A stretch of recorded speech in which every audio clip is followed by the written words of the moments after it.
ana oba ma ba wa se me ba be ware ana wo ma me nchen e wo se oba me nchen ma me gugu so ni ade eti boy ni the pressure gina me so ama me so me ko ana me nyema ya fi be si me nyema ma me me dem mo aye basa be pepa me dem ma me ana me de ba me de ba ko school am ko me ko si nyema ya aduane ene ne dai ni ko nyema ni se me ne dai no so we ni so na me na ba mi de na ma adwene me se eye wo ne oba ne be ma hia wo ma so be nso timi ba sister nso timi gu mi 5 months no me ko hospital one no nso no 4 months em ko chas ka me say se ko insurance me family hospital timi de ko aye no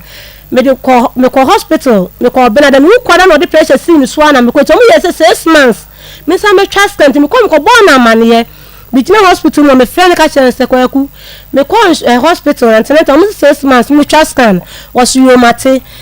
me said Africa me ko fi ja so ko born na mane was you mate me ko no ho no me ko pon me da ye ne nso ba kwa me sa born na mane was you mate ebe ka 4 days am ko me born na mane e be 3 days me born na mane ade be chia me ko no nso me sa me born na mane me friend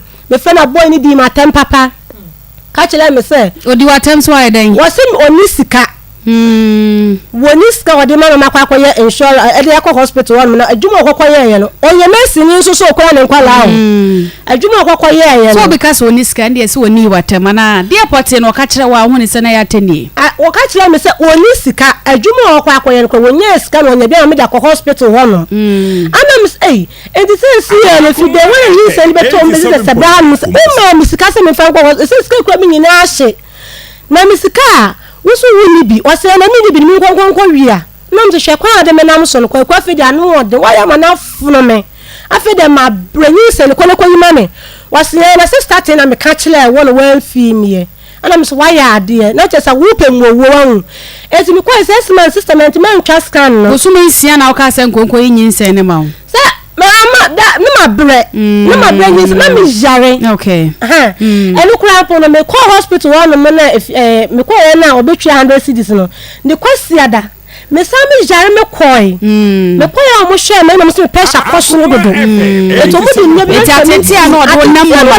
mo nsia ka odi ahometie ko yin sa me ka chen sa fi do ko yin sa me to aso me se sa 5 months no so me kwa ko no mo no wa ye mbibi sa okay eti me koi eti ye no se an minisika ana misiyo mate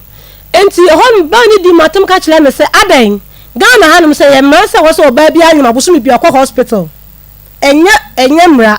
na me de medical aminya ana mso wa ya ade ese de wood ni nya na mo mi wo oba ware oba afoforo what for asen fa free me so kwa de nkwa no oba afu na me se me das me oba afu kam se kam fa be ma afu te so ene o kam so mi ka bi chile no anadwo be se 4 to 5 on frame se